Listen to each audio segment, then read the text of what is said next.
У меня продолжение сказки про двух сестер Джейн и Летти. В прошлой истории вы уже узнали, что Летти вышла замуж за очень странного доктора из Индии. И она уехала.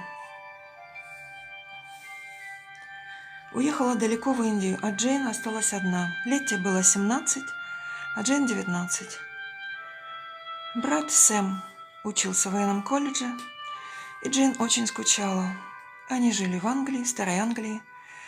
У Джейн была еще мама жива, а отец не был жив.